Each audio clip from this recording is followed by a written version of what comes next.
Welcome back, everyone, to the Cajun 6 Dynasty. In this one, we've got some simulation to do because we're here in week number 6. We do have some gameplay, so don't be fooled here by the first couple of seconds of the video today. We will have some gameplay. We'll have UL Monroe gameplay. I know you guys like to see those games instead of all CPUs versus CPU sim. But there's going to be a lot of simulation because I need you guys to see how some of these prospects and how some of these players are doing across the Cajun 6. So feel free to skip around in the video. I will supply some timestamps here in the description so you guys can quickly navigate through to the points of the video that you want to watch. So we've got Grambling State beating Tulsa. They were 1-3 going into this game and finally getting another win there. They moved to 2-3. Temple will lose to Louisiana. We're going to straight sim this one. 25-24 is your final score, and Clint Brown is the quarterback here for the Raging Cajuns. Elliott Sandage did get benched for a little while. They want to see what Clint Brown is made of here, and he actually threw 2 picks. So you got to wonder, is it just the scheme? Is it just the offense? Because it's Sandage or Brown. It seems like they're constantly throwing picks. Doesn't matter who the starter is. So we might see Sandage come back and rejuvenate the offense here. But, a win is a win. So you can't really dock Brown too much there. All right, let's get into this match. We got number 23, the Tulane Green Wave, against the number 16 LSU Tigers. Very interesting matchup. We seem to have these guys play against each other every single season. Year 1, we had to watch it because it was just a very closely tested matchup. Rivalry game, right? And last year, we got to see Wayne Reginald play. This is the same quarterback, by the way. He looked a little bit better last year, I feel like, than he did this year. Of course, Rain Rowe coming from LSU as well, out there with the Houston Texans in the Saints franchise. So we've had a lot of custom players and a lot at stake with these two teams playing against each other here. But Wayne Reginald, now a sophomore quarterback, and we can see him. He does't just do it with his arms. He does it with his legs. Look at the speed there to the outside, outrunning everybody. Big touchdown there for the Tigers. 7-0 here with about 4 minutes and 32 seconds left to go.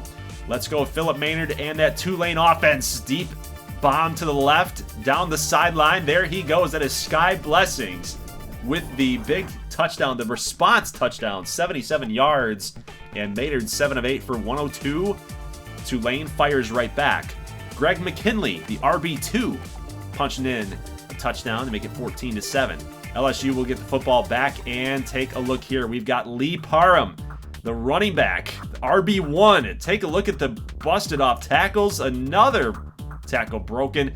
59 yards. He's already up over 100 yards today. Also had a big run there in the first quarter as well. Now take a look at this catch. Gene Bell for 19. If you're looking for a wide receiver in the draft this season in that Saints franchise, Gene Bell might be your guy. This guy has come through on multiple occasions in gameplay every time we watch LSU. So very interesting prospect to watch out for. Now take a look at this interception here for Tulane as they get back into this. That would have been really, really bad for the Green Wave had LSU gotten a touchdown there. So turnover, Maynard fumbles it. LSU gets the football right back. So it's dire straits now. Reginald trying to make something happen in the pitch, but the rain, the slippery conditions out here, I think is playing a factor. 4 turnovers already in the first half. Maynard pass going to be incomplete. What a play there by Alan Williams, getting the deflection. 4th and 6, field goal, kind of a long one, especially in the conditions. It is going to doink off the upright. Tulane still left without points after that first touchdown. Let's go, no seconds on the clock here in the second quarter. Raj Patel, huge catch, but of course, as often as it comes up, player down at the 1-yard line. Sucks, man. It happens constantly in college football, man. NCAA 14, always down at the 1-yard line. So that's unfortunate there for Tulane, but they're going to get a big run from Philip Maynard. Jake Matt, the quarterback previously at Tulane, he could run just a little bit, but I feel like Philip Maynard's got a little bit more burst in those wheels.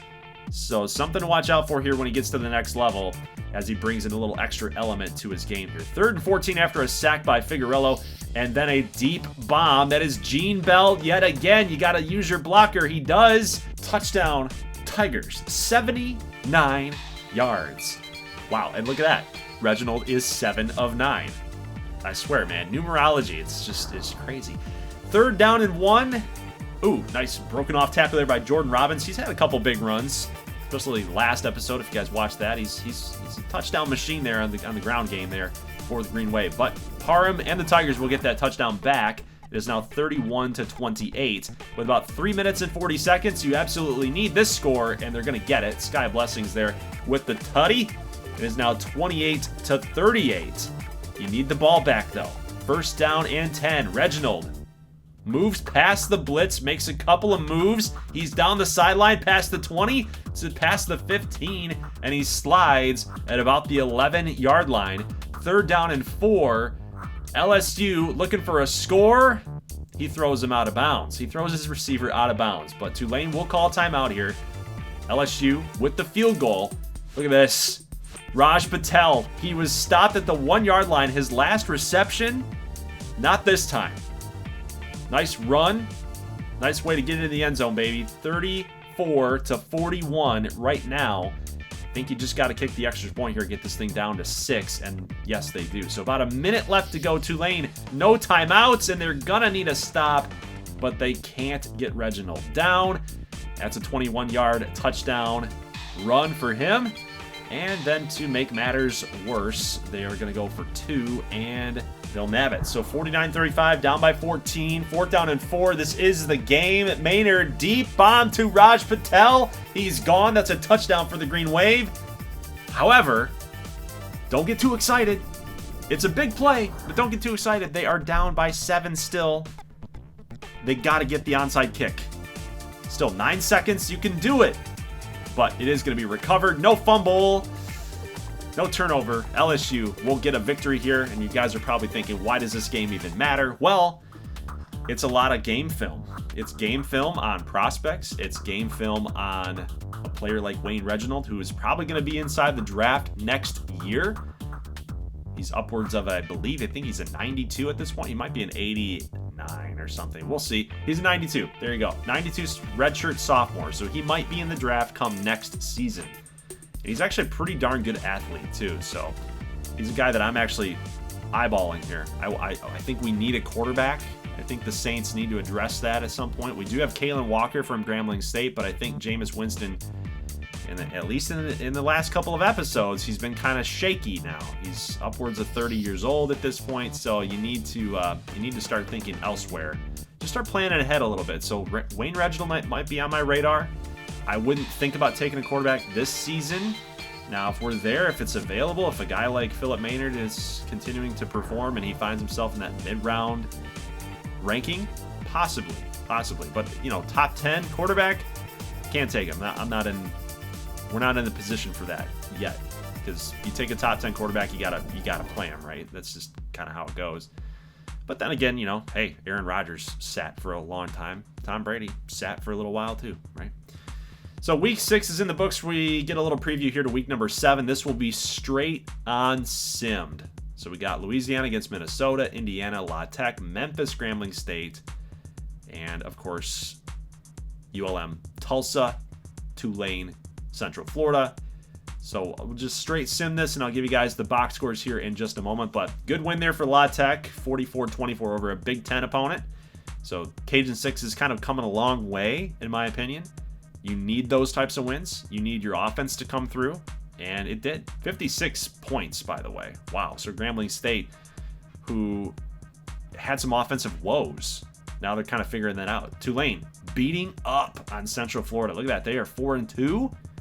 And they beat them 55-10. Crazy production there, offensive. And look at this. We lose. ULM, we drop it to Tulsa, 30-28, and a field goal. 2 field goals, by the way. So a 6-point fourth quarter there for Tulsa actually did us in. Crazy. 275 yards for Claude Giroux. Ferdinand Giroux didn't get 300 yards. He didn't even reach it. He has probably never done that in his entire career here at UL Monroe. Every game that he's started, I think he's had over 300 yards. That's like a minimum for him. But unfortunately, yeah, loss is a loss, and it's a tough one. Can't do that really out of conference. You don't want in-conference losses, of course. That's really going to hurt your chances to winning the conference. But, man, you got to beat those teams. You got to beat those types of teams. And I feel like Aaron Rodgers right now, talking about the Detroit Lions. We can't lose to that team. Yeah, now that I say that, Tulsa's probably going to pin that up on their board and think like we got to take out ULM every time we get them from this point on. Let's take a look at the box score here for Grambling State. 56 points for them. I'm actually really interested to see who did what. Cheltenham, 289 for 5 touchdowns. Didn't have a ton of yards, but he was efficient inside the red zone there. We got Cox there with 2 touchdowns. Dante with a touchdown. Shamrock there with a score as well. Had a couple sacks given up on Cheltenham. Prince Smith, a lot of tackles there. That's 5. Ozenbaugh only had 1, so the tackle machine only had 1. Craig with 2 picks as well. So nice performance here by him. And let's take a look at this game here. 44-24. La Tech moving up. They're number 18 in all of the nation. 465 yards of total offense. Don't want to skip that too quickly. But Formulatia actually had to play most of the game. William Hayes and Skip Branson both got hurt in this game. Now, Branson's actually the guy behind William Hayes.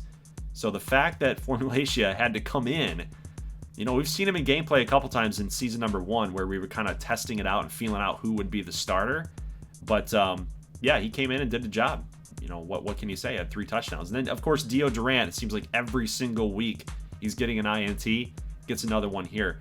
Raging Cajuns will win and put up 312 yards of offense. Now, take a look at Minnesota. You see that? 500 yards of offense for them, and yet they lose. Now, against a Big Ten team, Lafayette winning this game was huge. Huge. And Elliott Sandage actually was the guy that did the job. 206 yards, 2 touchdowns.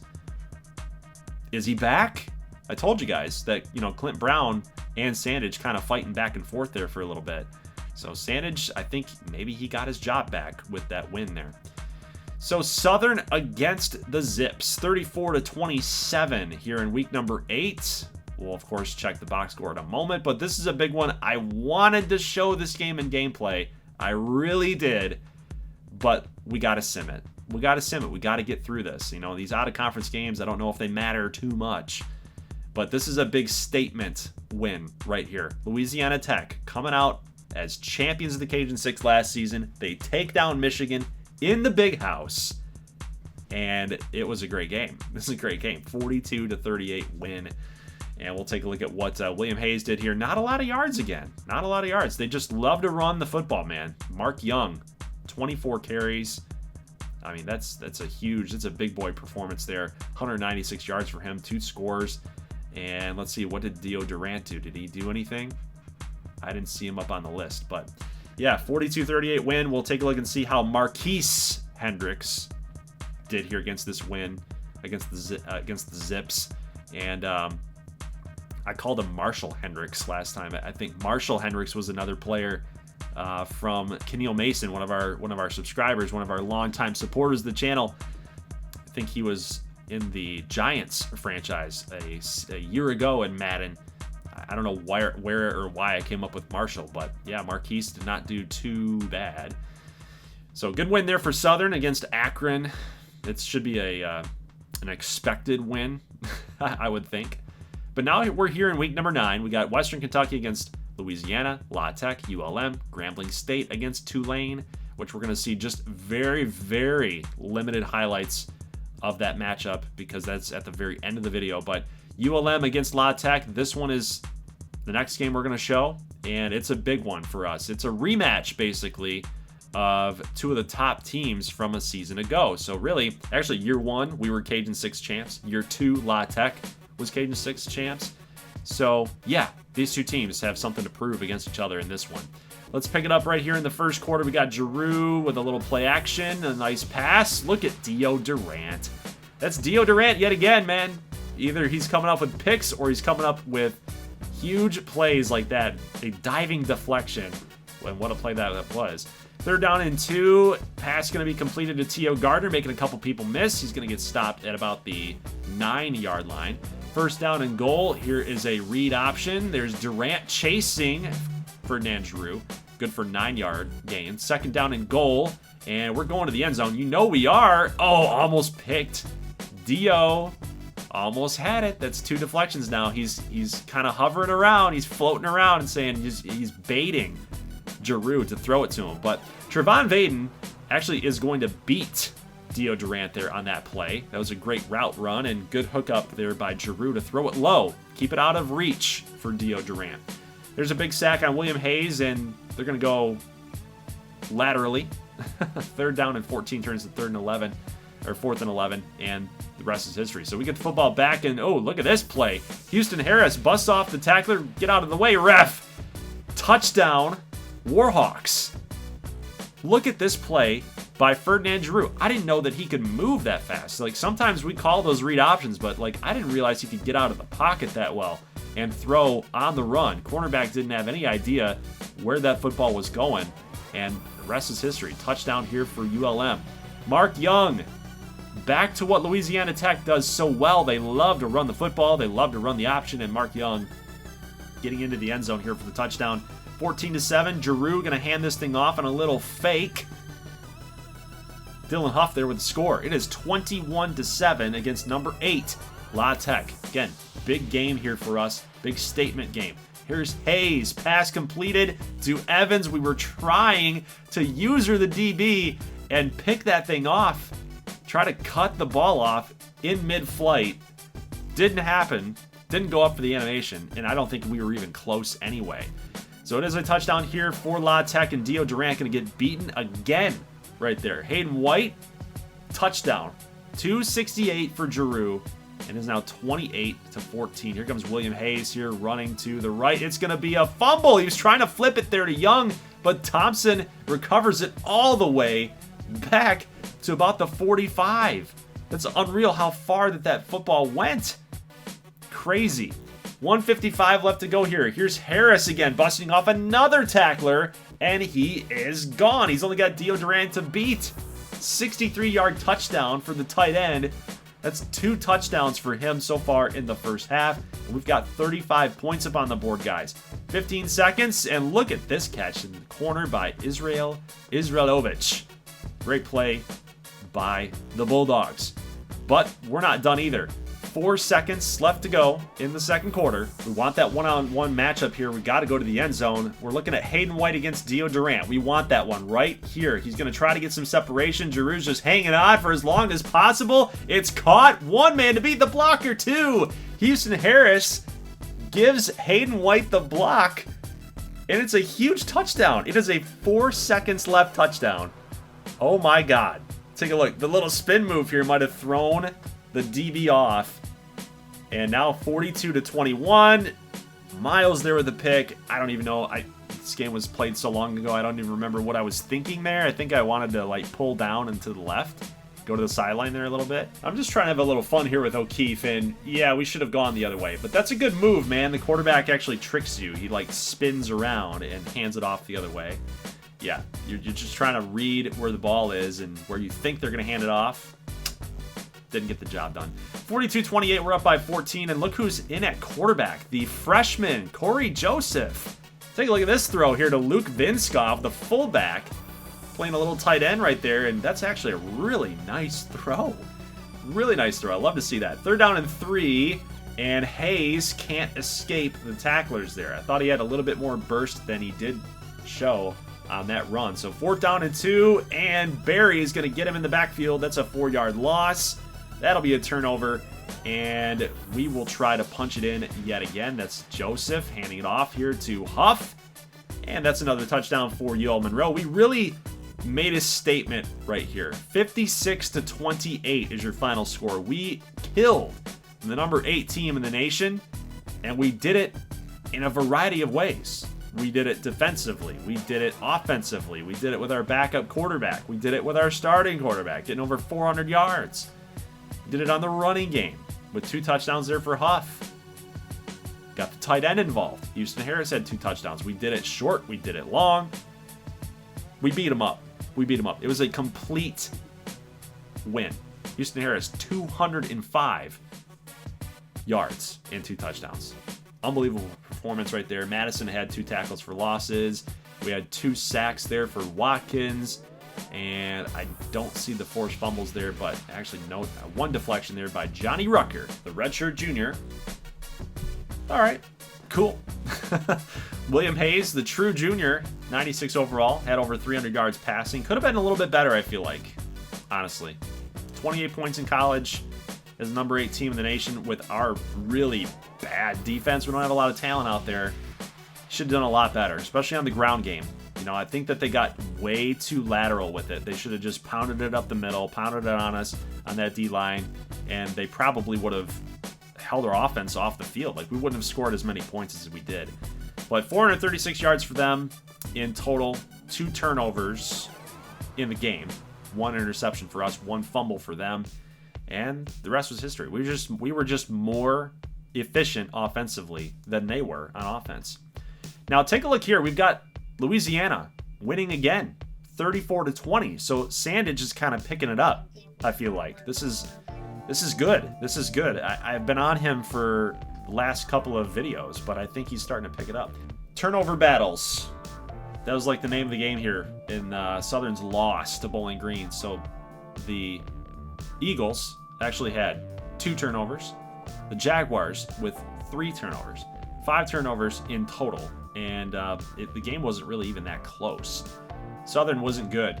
14-25 here for Hendricks, 149 and a score. And they couldn't protect him. They had a lot of sacks. I think the number was 4. Gaither had a pick, Green had a pick, and that would do it for Southern. A 38-14 loss. Let's take a look here at what we've got going for the Raging Cajuns. They now have a winning record. They are 4-3, but they did get picked off twice. And again, 62% here for Sandage, 3 touchdowns, 2 picks. Kind of like Brown in the first game that we saw when they were simulated. You can't really knock them because they got the win. So it is what it is. But they also did beat a 1-7 Western Kentucky team. So pat yourselves on the back, I guess. Maybe. Wouldn't want you guys to get too proud of yourselves, okay? Like, just check yourself before you wreck yourself. 24-6 here as we jump in real fast to the highlights in the 4th quarter, and that's a really nice throw right there to Adam Stevens, the tight end, who makes really athletic catch, man. That looked almost like Kyle Pitts. Dare I compare Adam Stevens to Kyle Pitts, but my goodness, guys, it didn't look like a tight end, it looked like a wide receiver out there. But Cheltenham will scramble into the end zone, and that's it. 31-13 is your final score. The reason why I didn't show you as many highlights as I probably wanted to, again, long video here, and 31-13 was the final score. So this game had no chance. It was over before it even got started. Now, for Grambling State, you wonder about their offense. You wonder about like what's going on with them, because there's times where they show up, like they score 56 points, and then there's other times where they play against like SMU and they don't show up. Or there's other times, even dating back to last season, they come out and they lay a goose egg. So it's weird. Their offense is very, very strange. They got to get this to be more consistent if they want to have more success. You can't come out against Tulane. They're good, but they're not that good to hold you down to 212 yards of offense.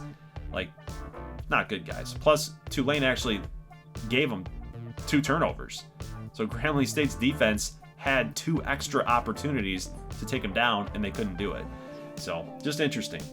All right, guys, well, that's going to do it for the video here. We got week number 10 that is coming up. We've got Grambling State against the Warhawks. We've got Northern Illinois against Southern, and Louisiana Tech against Tulane. So the 2 games that you're going to see, we will see La Tech and Tulane, and then we're also going to get